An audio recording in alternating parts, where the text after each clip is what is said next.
QQQI is paying a 14% annual return right now. 14%. These are monthly distributions backed by the NASDAQ 100, and it has been showing up everywhere on my feed this entire week. I wanted to look at it serious. I wanted to run the numbers and look exactly what we're seeing within this ETF.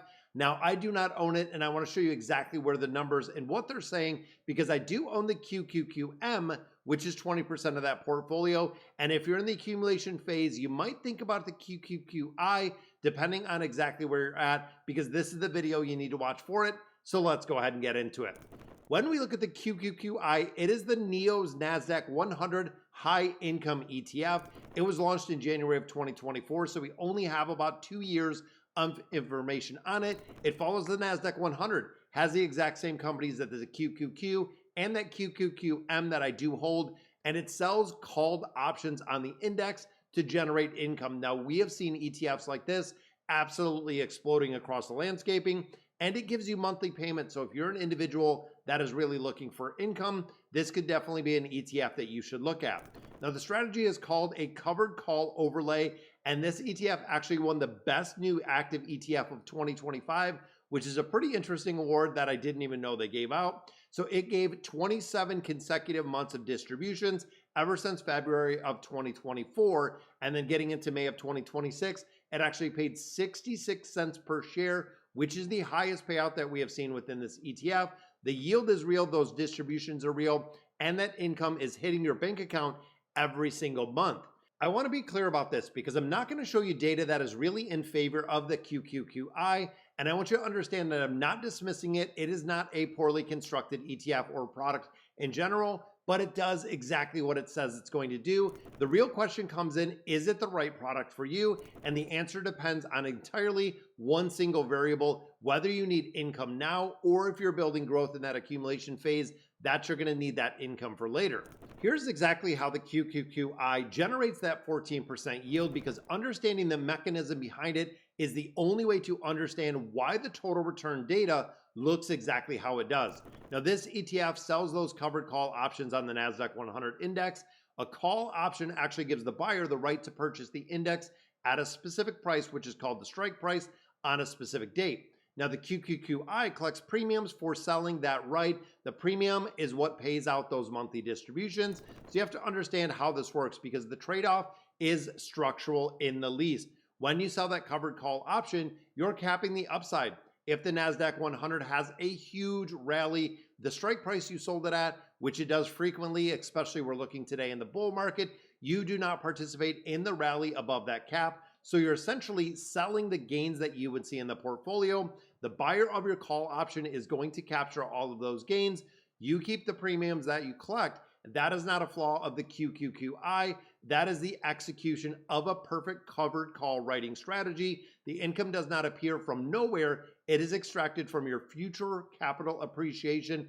And a majority of these ETFs do return it not in dividends, but it does come back as capital appreciation. That is how they do the distribution, which of course can be a lot more tax favorable depending on your situation. Now, in a flat or slightly declining market, covered calls are brilliant. This is the place where the index isn't going anywhere. The capped upside is very irrelevant at this point. You collect those premiums consistently in a bull market, specifically the kind that has been really tech-led rally since we've seen since 2023. Covered calls are expensive. Every single month, the NASDAQ 100 rips through the strike price. It's a month the QQQI watches and gains and really surrenders some of those gains to someone else. Here are the actual total return numbers. Distributions included, reinvested, not yield, not price return. We are looking at the total return, because this is the only number that really matters when it comes to wealth building, because it tells you how much your money actually grew. Now, when we start looking at the trailing 12 months, the QQQ put up an impressive 24.62%, so almost 25% out of that QQQ return. When we compare it to the QQQI, the return on there was 18.23. And then when we look at the QQQM, which I hold, the return was 24.66. So definitely beat them all out with the overall total return. And there's also a gap percentage between the QQQM and the QQQI, which runs about 7% within there.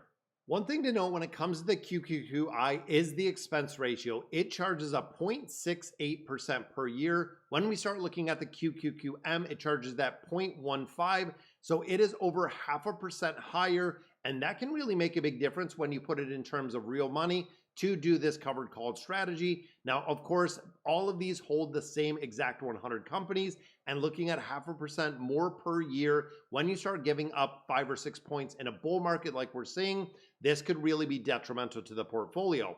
I said at the start that QQQI does exactly what it says. So when does it make sense? Now, there are two specific situations when it does make sense to hold this ETF. The first one, you are in or you're near retirement and you need to maximize that portfolio to cover your living expenses. We are not trying to build the return over the next 10, 20, even 30 years during retirement.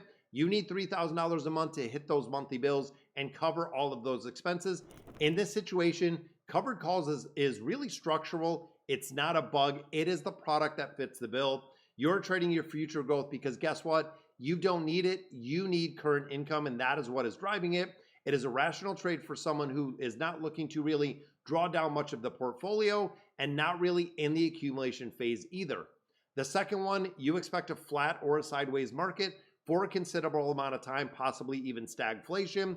If the NASDAQ 100 doesn't move significantly in either way, the upside cap is completely irrelevant. Well, the QQQI still collects the premium. Well, you'll have the QQQM like I hold, that will just be completely flat. In a prolonged sideways market, the QQQI is absolutely going to outperform. Now, the problem is you can never predict exactly when that market is going to be, and market timing is really historically cost retail investors a lot more than it ever saved them. Building a long-term portfolio around a prediction of market stagflation is just a bet, and you're starting to gamble. And with that bet, you're betting against the 125 years of historical data that says the market is going to increase over time. So then the question comes, why am I holding the QQQM instead of the QQQI in my portfolio? There are three specific reasons that we focus on, and I've told you them directly when we had the video yesterday. First, I'm in the accumulation phase. I'm not in the drawdown phase. I do not need monthly income by any means. Every dollar of distribution from those covered call ETFs would go right and be invested manually in a taxable brokerage account. I am going to pay additional fees on every single dollar that I get out of there if it is taxable within there.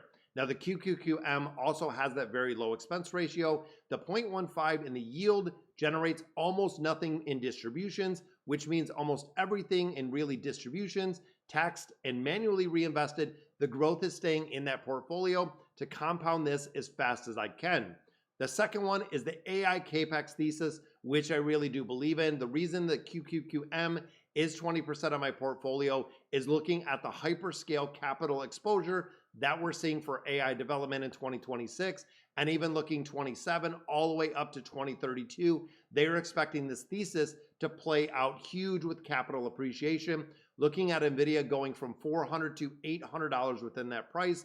Alphabet's growth in really cloud revenue going up 28% year to year. There is really every point in looking at the QQQI where you're surrendering that upside in the entirety for income, and the thesis really doesn't compound or make a difference when it comes to the portfolio, because I believe the NASDAQ and tech is going to continue to run for about the next 5 to 10 years, really giving me the build that I want.